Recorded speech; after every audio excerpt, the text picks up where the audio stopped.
con la exposición. Vamos a ver ahora los requisitos estatutarios del acto de la votación. Este punto es muy importante, ¿no? ¿Por qué?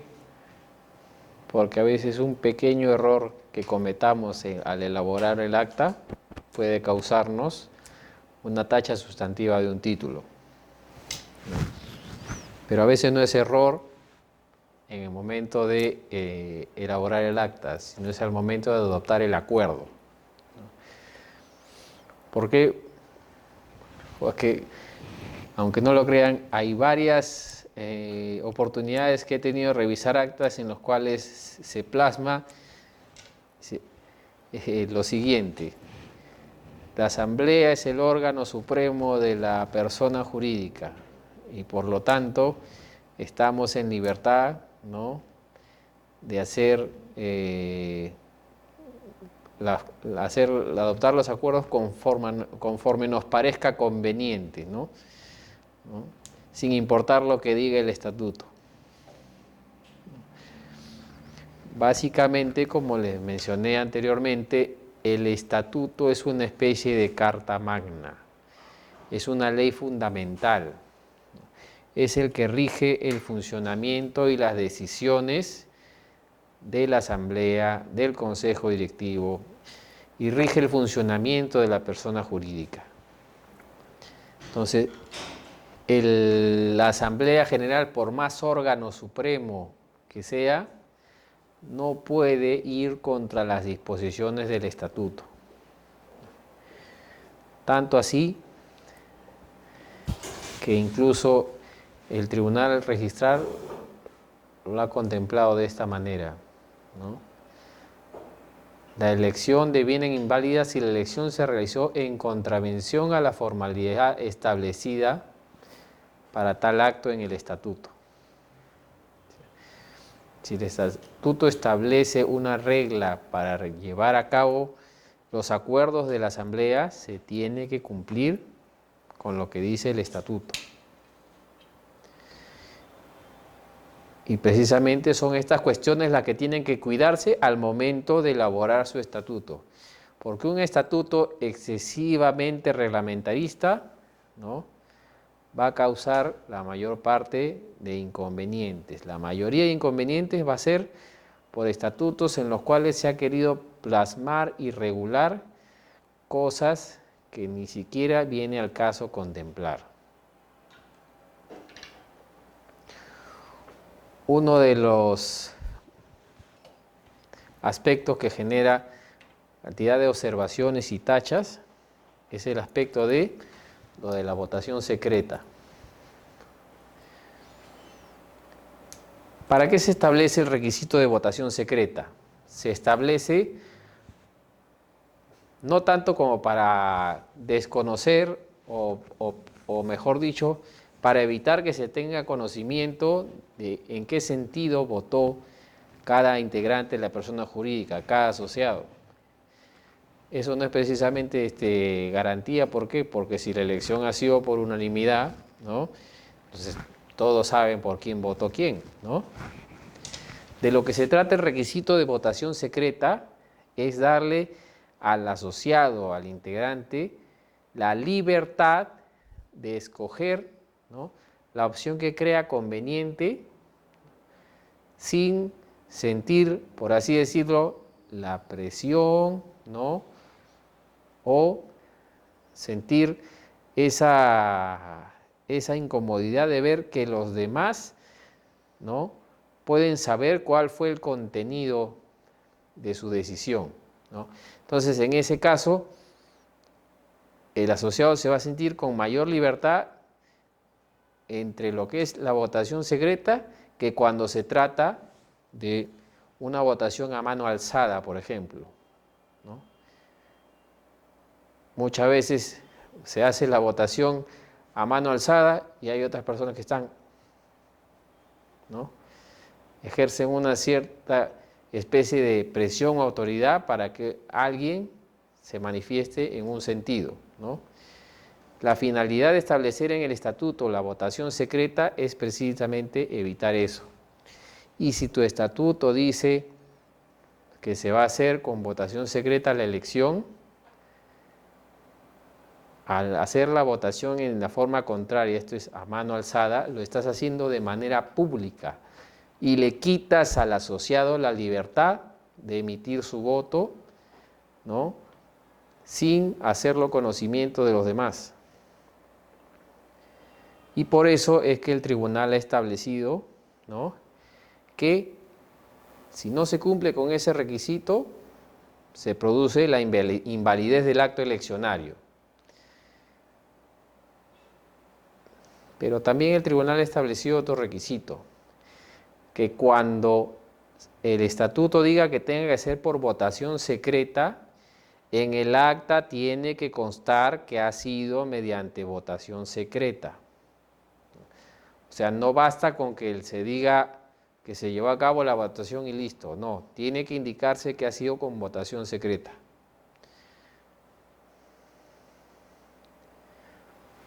Entonces, ni se les ocurra utilizar el mecanismo de mano alzada o aclamación, etcétera, etcétera, ¿no?, cuando han contemplado la votación secreta en el estatuto.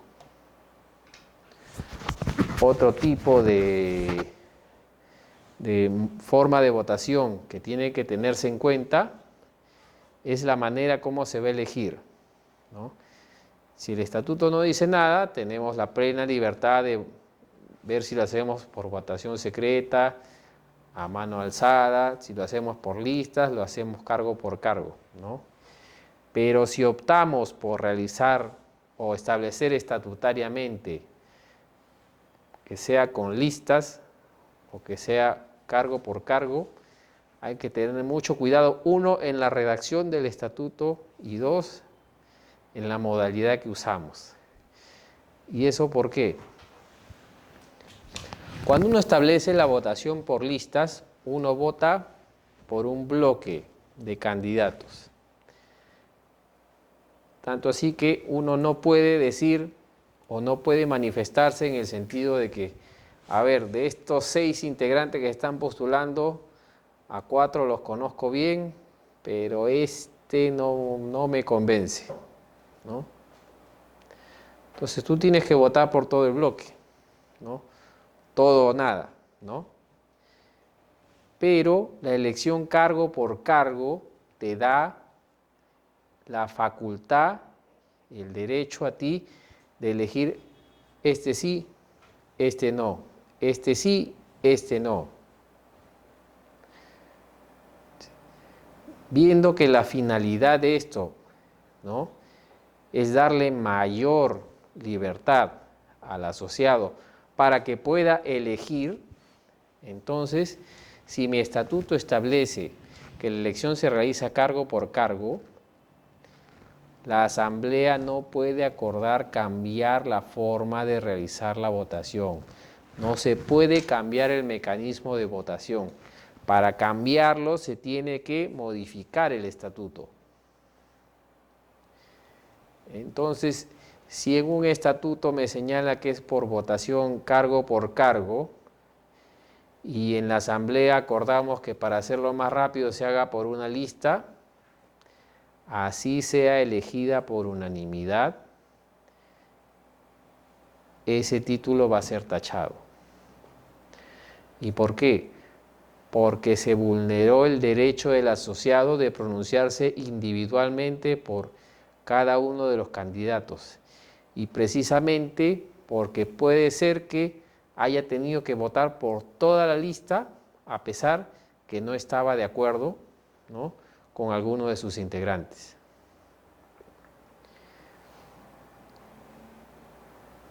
No ha habido, y no recuerdo que se haya producido el caso inverso. Es decir, que el estatuto haya dicho que se haga por listas y la asamblea haya acordado que sea cargo por cargo, ¿no? Y si se da ese supuesto, no creo que deba ser motivo siquiera de observación. ¿Por qué? Porque si la finalidad de la elección cargo por cargo es darte mayores derechos, ¿no?, y la finalidad de hacerlo por listas es que se vote por el bloque, realizarlo de la manera inversa, yo pienso que le da mayor derecho al asociado, mayor opción para que ejerza su derecho de voto. Entonces, en el sentido inverso, no me parece que se debería considerar que se incurre en causal de nulidad, ¿no?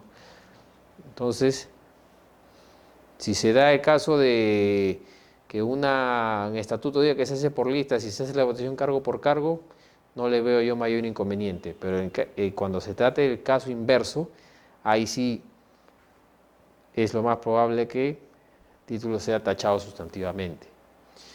Lo que también tienen que tener cuidado es que algunos estatutos son más, por así decirlo, más exigentes, ¿no?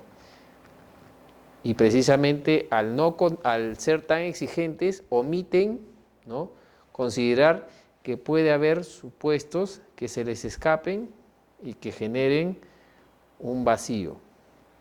¿A qué me refiero? Hay estatutos que dicen la elección se hará por listas completas, ¿no? Y ponen, y debe haber un mínimo de 2 listas.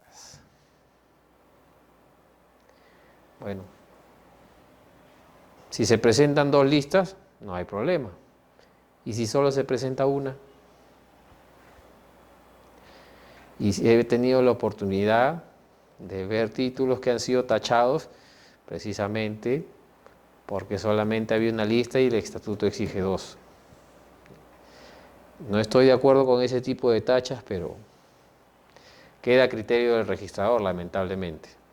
Y todo por no contemplar, ¿no?, que puede haber una posibilidad, algún supuesto que se escape, ¿no?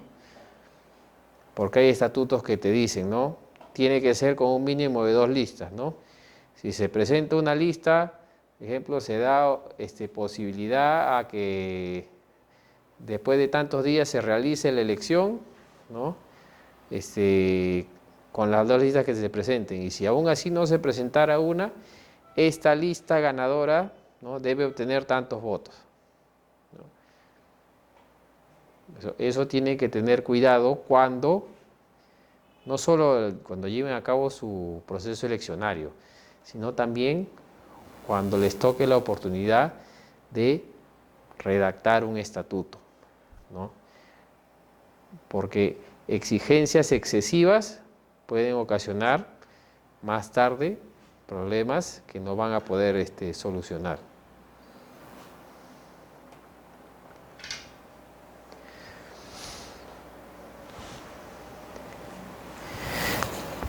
La adopción de acuerdos. Y se define esto como la evaluación del acta donde conste, ojo, el número de votos o unanimidad con que se adoptó el acuerdo. El artículo 13 del Reglamento de Inscripciones de Registro de Personas Jurídicas, el inciso E, dice que en el acta se debe plasmar los acuerdos, ¿no?, con indicación de número de votos con que se aprobó. Entonces, ojo que habla del número de votos con que se aprobó. Eso no implica que tenemos la obligación de consignar fueron tantos votos a favor, fueron tantos votos en contra, fueron tantas abstenciones, fueron tantos votos nulos, ¿no? Pero si lo hacen, tengan cuidado. ¿Por qué? Porque a veces consignan mal las cifras y resulta que el número de votos emitidos no concuerda con el número de asistentes, ¿no? Ojo que hay otras circunstancias que puedan hacer que se produzca esa discrepancia, no esa diferencia. ¿Qué pasa si cuando empecé la sesión había 25 personas, ¿no?, y al momento que se realizó la votación había 30 y al momento que cerramos la sesión solamente había 15? Entonces, cuando se producen estas variaciones, estas fluctuaciones en número de asistentes, entonces lo recomendable es que se consigne: al momento de efectuarse la votación se encontraba presentes tal cantidad de personas, ¿no? Al momento de cerrar la asamblea se encontraba presentes tal cantidad de personas, ¿no? ¿Para qué? Para que eso concuerde con el resultado de la votación, concuerde con el número de asociados que se encontraban presentes, ¿no? Entonces, nosotros vamos a verificar si se cumple con el número mínimo de votos que se requiere para que sea válido el acuerdo. Pero a veces se comete un error que ha dado lugar a veces a curiosas interpretaciones, ¿no? El reglamento habla del número de votos, ¿no? Y si todos están a favor, que se consigne, ¿no? Que ha sido por unanimidad. Pero ¿por qué pone el reglamento que se consigne el número de votos? Porque aunque no lo crean, hay personas, ¿no?, que tienen conceptos diferentes respecto de lo que es mayoría, mayoría simple, mayoría absoluta, ¿no? Una vez hubo un título en el cual habían asistido 26 asociados, ¿no? Y entonces en el acta me pusieron: por mayoría se eligió al consejo directivo, ¿no? Entonces le formulé la observación para que me indique el número de votos con que se eligió al consejo directivo. Y el usuario me mandó un escrito de no sé cuántas hojas, ¿no?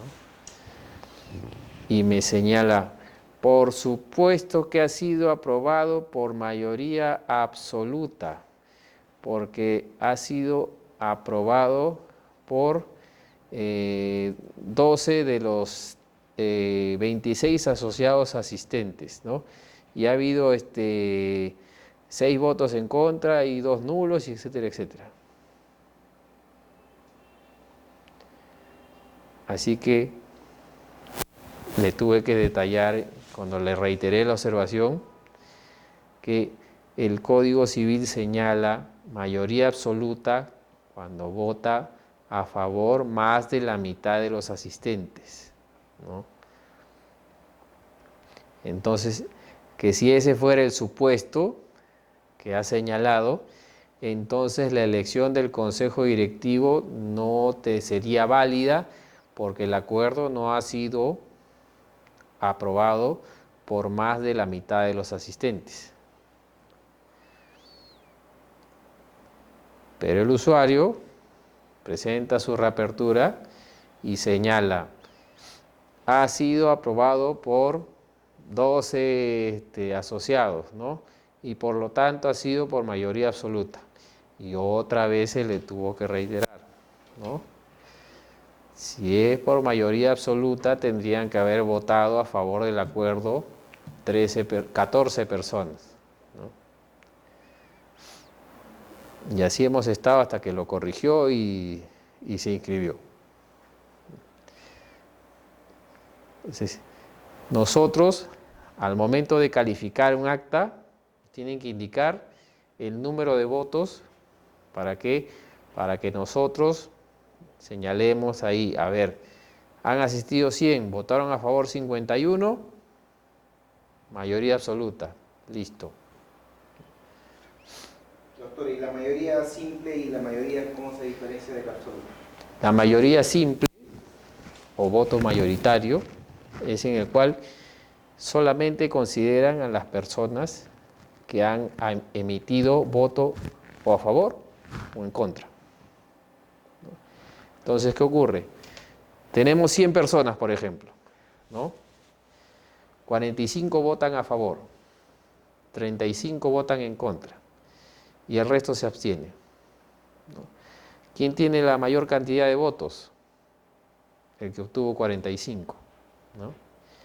Pero no representa la mayoría absoluta, ¿Por qué? Porque no ha obtenido los 51 votos que se requieren. Ha obtenido solamente mayoría simple. ¿Y la mayoría simple? Esa es mayoría simple. O sea, mayoría simple o voto mayoritario, ¿no? Eso está identificado conforme al tribunal como mayoría simple. Si supera más de la mitad, ya es mayoría absoluta, ¿no? Y ahora, ¿por qué detallar así tan ampliamente, ¿no? ¿Por qué? Porque a veces, ¿no?, nos vamos a encontrar con el caso, porque una cosa es sí y no, otra cosa es sí, no y tal vez, ¿no? Y otra cosa es solamente sí, ¿no?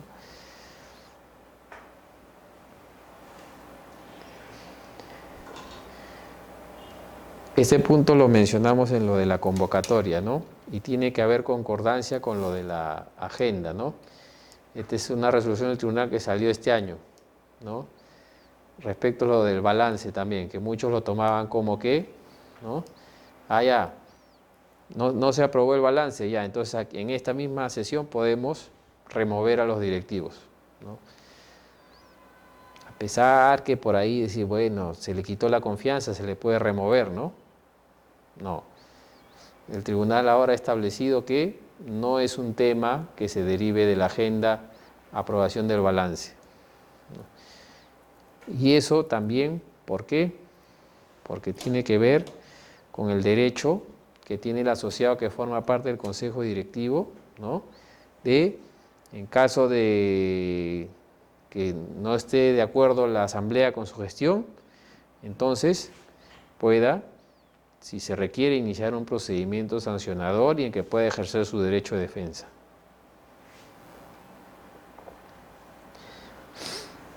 Aplazamiento o suspensión de sesión, ¿no?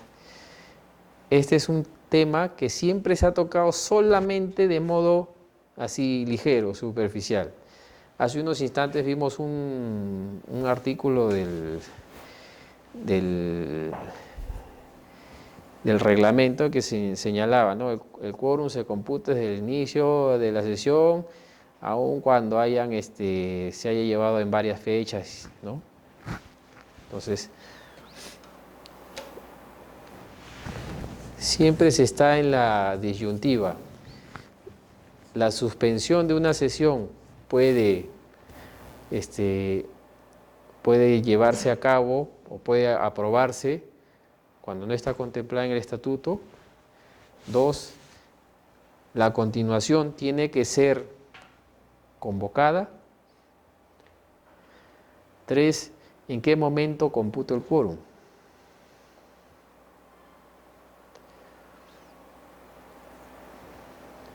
La lógica que ha establecido el reglamento es que se instala y a partir de ahí, si suspendes,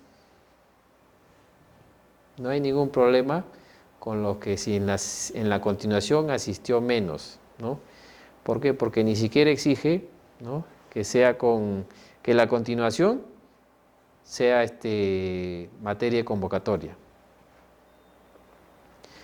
Entonces, yo desprendo que la intención cuando se elaboró el reglamento es que ya se instala la sesión, somos nosotros los que hemos venido y solamente nosotros vamos a decidir qué es lo que pasa y solamente nosotros estamos autorizados para aprobar acuerdos. Y por lo tanto, si acordamos suspender, no necesitamos convocar a los demás. ¿Por qué?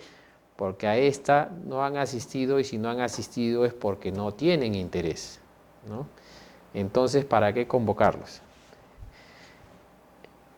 Pero también después viene una problemática. ¿Vas a acordar suspender así a secas o vas a suspender y en ese mismo acto vas a acordar cuándo vas a continuar la sesión?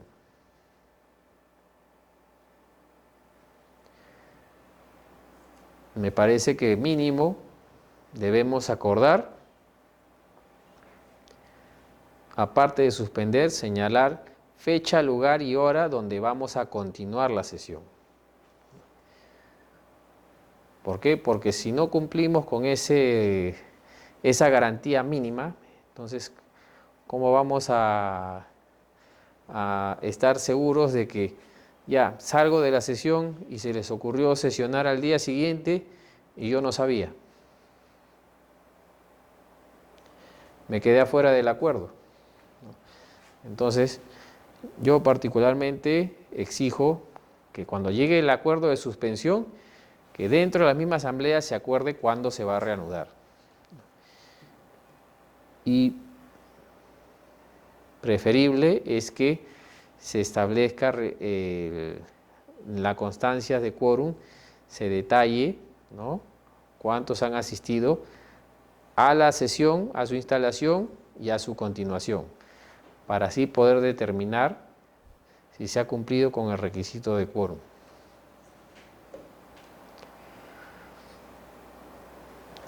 La parte de las mayorías. El reglamento ha establecido estas pautas, ¿no? Dice que, por ejemplo, el quórum se va a acreditar, ¿no? ¿Con qué?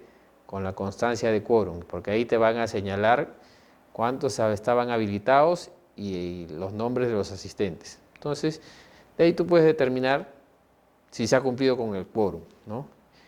Pero la mayoría solamente se puede determinar con el contenido del acta, porque precisamente para eso se exige que se consigne el número de votos. No basta con que indiquen por mayoría absoluta, ¿no?, sino que tiene que indicar el número de votos, ¿no? Entonces, ¿cómo se computa la mayoría? Conforme a las siguientes reglas. Como base se va a tomar el total de miembros hábiles concurrentes, ¿no? Incluso precisa, ¿no? Siempre el número de concurrentes es variable porque unos llegan después, otros se retiran, etcétera, etcétera, como mencionamos hace un rato, ¿no? Entonces se va a considerar aquellos que asistan luego de su instalación, ¿no? Obviamente empezamos la sesión con 40, ¿no? Han ido llegando más, y después se han ido retirando, llegando otros. Entonces yo a todos ellos lo considero hasta para el listado de asistentes, ¿no?, de la constancia de quórum, ¿no? ¿Y por qué se tiene que tener cuidado? Porque una vez me tocó un acta en que me señalaban así 58 personas, ¿ya? Número de votos, 58, ¿ya? Firman todos los concurrentes y había 60 firmas. Entonces, ¿qué pasó? Entonces, me tuvieron que hacer una reapertura para decirme, están, en efecto, los acuerdos se adoptaron con 58 votos a favor, ¿no? Pero lo que pasa es que esta asociada y este asociado llegaron después, ¿no?, que se había producido la votación.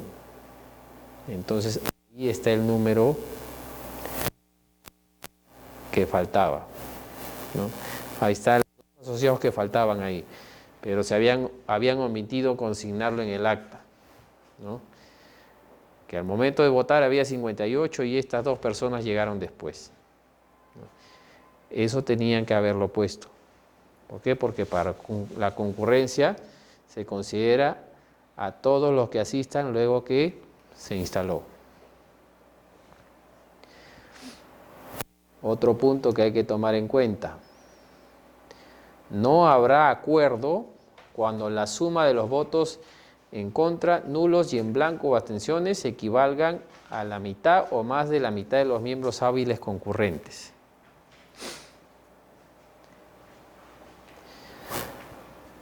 Ojo, dice a la mitad o más de la mitad. ¿Por qué? porque para que el acuerdo sea válido tiene que haber sido aprobado por más de la mitad. Y si este número llega a la mitad, significa que los que votaron a favor no superan más de la mitad. Entonces, ¿qué te dice? No hay acuerdo, y si no hay acuerdo, no puede acceder al registro.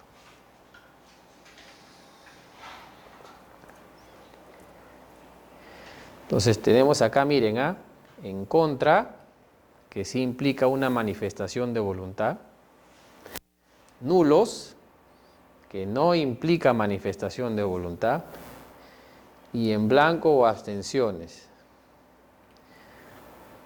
Bueno, yo creo que en blanco y abstenciones es lo mismo, ¿no? Pero por eso el reglamento se ha preocupado en señalar y en blanco o abstenciones como similares, o sea, cualquiera de las dos opciones, ¿no? Entonces, manifestación de voluntad, no hay manifestación de voluntad, tampoco hay manifestación de voluntad. Entonces, los demás van a ser votos válidos.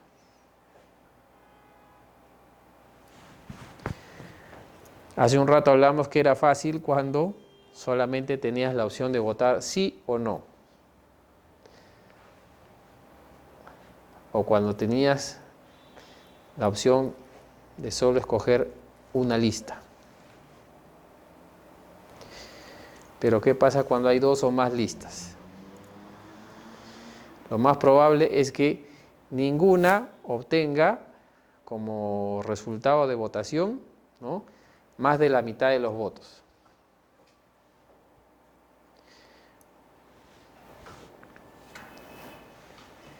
Algunos estatutos sí son previsores. Y dice que en ese caso, si son más de dos listas, se efectuará una nueva votación, ¿no?, entre los dos que quedaron en primer lugar, ¿no? Ya, y ganará la que obtenga más de la mitad de los votos. Pero eso no siempre se da, ¿no? No siempre son previsores en sus estatutos, ¿no? Y entonces, para eso, el reglamento, ¿no?, basándose en una resolución de años anteriores, ¿no?, que era medio curiosa porque era un criterio esquizofrénico, le decíamos, ¿no? ¿Qué señalaba esta resolución? Decía que en estos casos, cuando uno vota, está ejerciendo dos votos a la vez.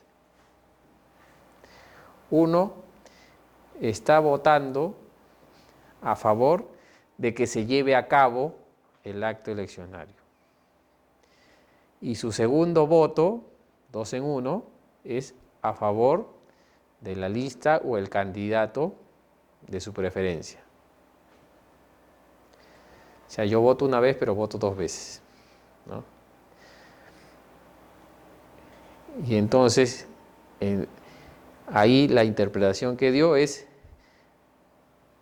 como han votado estos y estos a favor de su candidato, la suma de todos ellos sí supera, ¿no?, la mayoría absoluta, ¿no?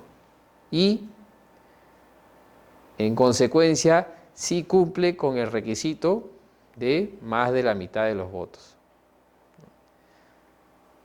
O sea, medio, como dicen, medio friki, ¿no? O sea, voto una vez, pero estoy votando 2 veces, ¿no? Entonces, esto lo plasmó el reglamento de una mejor manera, ¿no? Que señaló que en las elecciones por listas u otros medios alternativos de votación no se requerirá que la lista o alternativa ganadora obtenga más de la mitad de los votos, ¿no? Claro, salvo que el estatuto diga otra cosa, ¿no? Lo que tienes que hacerse es sumar los votos a favor que ha obtenido las distintas listas, ¿no?, y que esa sumatoria equivalga a más de la mitad, a la mitad o más de la mitad de los miembros hábiles concurrentes. O sea, si se presentaron 3 listas, una obtuvo 40, la otra obtuvo 30 y la otra obtuvo 20, ¿no? ¿Alguna superó el voto favorable de más de la mitad de los 100 asociados? No.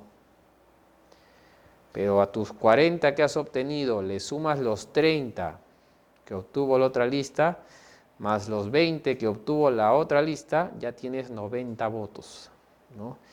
Y entonces ya se cumplió con el requisito de votos a favor que supere más de la mitad.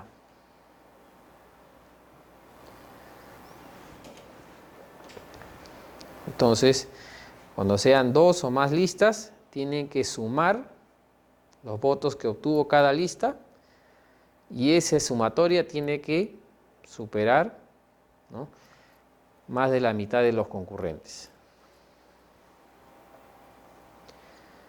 Y reitera otra vez el reglamento. Debe consignarse el número de votos con el que se aprobó el acuerdo. No dice números de votos a favor, números en contra, ni tanto, ¿no? Dice el número de votos con que se aprobó el acuerdo. O sea, basta que indiquen, ¿no? Se aprobó con 52 votos. Ya, salvo que sea aprobado por unanimidad, entonces en ese caso basta con que lo consignes, ¿no? Hay veces no utilizan el término unanimidad. ¿Qué pasa si dicen se puso a consideración de los asociados tal propuesta? Nadie se opuso. ¿Es por unanimidad o no? Nadie votó en contra, por unanimidad. Pero hay veces que he encontrado actas que consignan, ¿no? La lista tal obtuvo 45 votos a favor y hubo 2 abstenciones, por lo tanto se aprobó por unanimidad. Eso no es unanimidad.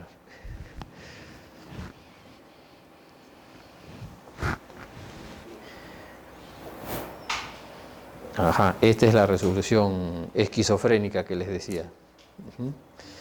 Dentro de sus fundamentos detallaba, ¿no?, que había 2 votaciones que hacía cada persona.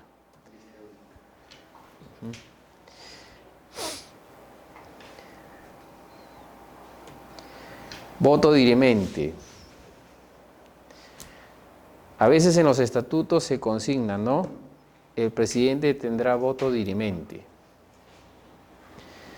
Pero el Código Civil establece que cada asociado tendrá derecho solamente a un voto.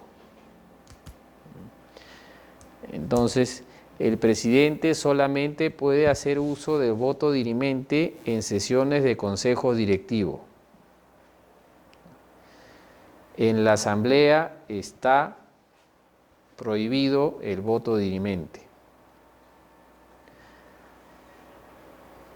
Por eso, cuando se redacte el estatuto, y esta es la exigencia que pone el tribunal, ¿no?, es que si se va a establecer voto dirimente a favor del presidente, se consigne expresamente que es para las sesiones del consejo directivo. ¿Y por qué dice el tribunal? Porque dice que si no se pone, va a quedar redactado de manera genérica, de tal modo que cabe la posibilidad que tal derecho sea ejercido al interior de la asamblea. Entonces, mucho cuidado al elaborar sus estatutos. La lista única.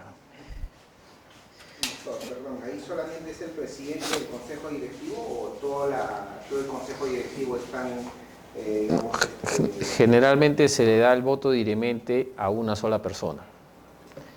Porque si se le diera a varias personas esa posibilidad, no tendrías la forma de romper un empate. Entonces, por eso, el presidente tendrá voto dirimente. Yo particularmente no estoy de acuerdo con el voto dirimente, ¿no? Por ningún motivo. ¿Por qué? Porque si no llegas a superar más de la mitad, significa que no convenciste a la mayoría. Entonces, ¿para qué le vas a dar doble voto, ¿no?, a alguien que ya votó precisamente? Porque eso se ve también los integrantes del Tribunal Constitucional cuando han decidido los jueces, ¿no? Eso se ha visto en el caso del Congreso, si no me equivoco, en una oportunidad, voto dirimente, Pero ese es un aspecto que sí está contemplado en la Ley General de Sociedades, ¿no? Sí, el caso de la lista única. Ya se presentó una sola lista, ya vamos a votar. ¿Para qué si ya ganó? No, tiene que haber votación, porque así la asamblea va a poder decir si está de acuerdo o no con que esa sea la lista ganadora, que esos sean las personas que dirijan la asociación. Por eso si el comité electoral, ¿no?, el presidente del comité electoral dice, ya, como es la única lista, vamos a proclamarla como ganadora, no, eso no se puede hacer. Tiene que haber votación de todas maneras.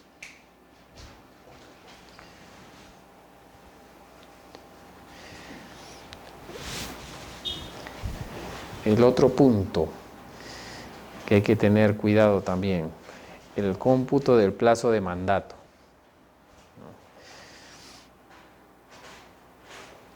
¿Cómo se cuenta o cómo se computa un plazo conforme el Código Civil, ¿no? El Código Civil te dice, ¿no?, se excluye el día inicial, ¿no?, y se incluye el día final, ¿no?, dentro de las reglas que establece el Código Civil, ¿no? El plazo en años se computa desde la fecha de inicio y la misma fecha al año siguiente, ¿no? En caso de meses, ¿no?, la misma fecha, ¿no?, transcurrido los meses, ¿ya? En el caso de personas jurídicas, esta regla no se aplica de esa manera. Si no te indican la fecha en que inicia el periodo de funciones un consejo directivo, entonces se entiende, ¿no?, que va a iniciarse en la misma fecha de la elección. Entonces, por eso, si la asamblea quiere que empiece el mismo fecha de la elección, no tiene que decir nada. Si quiere que empiece después, ahí sí va a tener que establecer una fecha. Y entonces uno dirá, uy, pero una regla sencilla, ¿no?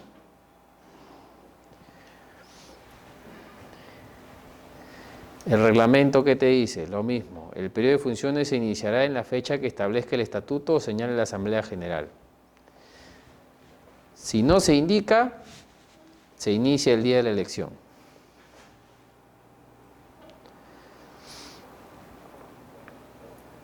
Si a mí me eligen el 15 de mayo del 2015 para un periodo de 2 años, ¿cuándo se cumple mi mandato? 15 de mayo de 2016 a 15 de mayo de 2018. Eso conforme lo diría el inciso 4 del artículo 183. Pero el Código Civil, ¿qué te dice, no? El plazo o esa regla no se aplica, ¿no? O cuando se trate de una norma o convenio, ¿no?, acuerdo entre las partes, etcétera, etcétera, ¿no? En este caso, ¿qué ocurre? Que mi plazo en realidad se inicia el 15 de mayo del 2016, pero termina el 14 de mayo del 2018. ¿Por qué? Porque la regla del 15-15 implica que yo inicie, entre comillas, el 15, pero como se excluye el día inicial, se computa desde el 16. Y eso es lo que dice el Código Civil, ¿no? Se excluye el día inicial y se incluye el día final. pero ya hay una regla que me establece el reglamento, que se inicia el día de la elección y por lo tanto estoy incluyendo el día inicial. Y al incluir el día inicial, tengo que excluir el día final. Y por eso dice en esta resolución, no siendo aplicable el inciso 4 del artículo 183 del Código Civil.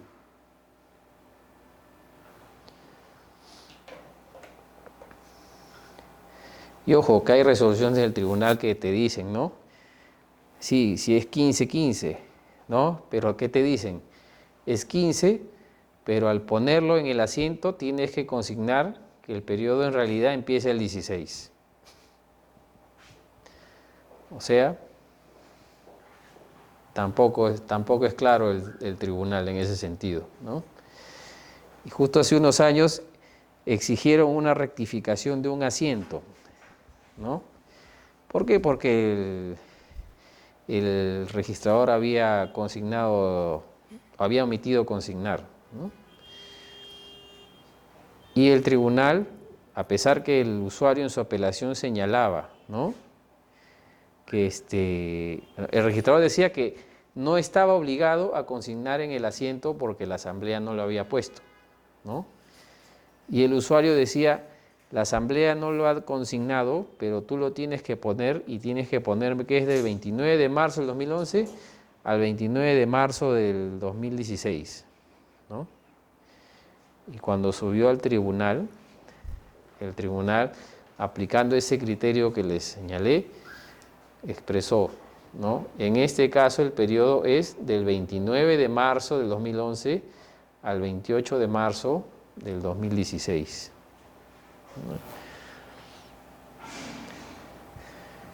Ya con eso prácticamente quedó salvada ya cualquier discrepancia entre registradores, ¿no? Porque para algunos sí se podía hacer el 15-15, ¿no? El 28-28, ¿no?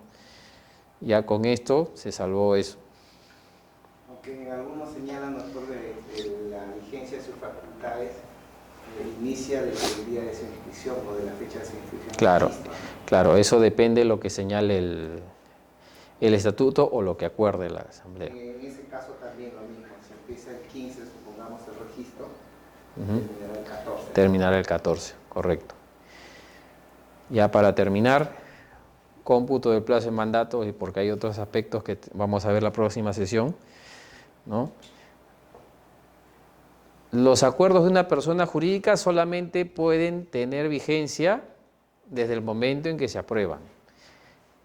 No es dable que yo adopte un acuerdo y señalar que va a entrar en vigencia antes que yo adopte el acuerdo. No se le puede dar efectos retroactivos a un acuerdo, a una decisión. El mismo título preliminar del Código Civil señala, ¿no?, que los efectos de los actos solamente surten efectos desde su celebración, ¿no? Pero aún así hay asociaciones ¿qué hacen, no? El Consejo Directivo elegido en la asamblea de hoy, 16 de abril, iniciará sus funciones el 10 de abril. A veces, ¿por qué hacen eso? Porque piensan que es causal de disolución, nulidad, etcétera, etcétera, el que exista un vacío, ¿no? Que el mandato de este Consejo Directivo venció el 9, ¿no? Yo realicé mi elección el 15, no, hay días que no ha habido Consejo Directivo, no, ese es causal de disolución, no se puede hacer así, está prohibido, no se puede. ¿Y qué hacen? No, vamos a establecer que corresponde la elección al día 10. Pero no, un consejo directivo no puede considerar que inicia funciones cuando todavía no ha sido elegido. Entonces, el vacío, no va a generar ningún perjuicio a la persona jurídica, ¿ya? Así que en ese sentido, la asamblea puede decir, ya, tú no vas a iniciar hoy día, vas a iniciar mañana, pasado, el otro mes, etcétera, etcétera, ¿no? Puede hacer sus elecciones adelantadas. Lo que no puede hacer es otorgar efectos retroactivos, pero no solo al nombramiento, sino también a la renuncia. Yo no puedo señalar, ¿sabe qué? Y se acepta la renuncia de fulano de tal al 1 de enero del 2016. No. La renuncia surte efectos desde que es aprobada por la Asamblea General. No puede ser, ¿no?, para días anteriores. Bueno, siendo la hora avanzada, ya vamos a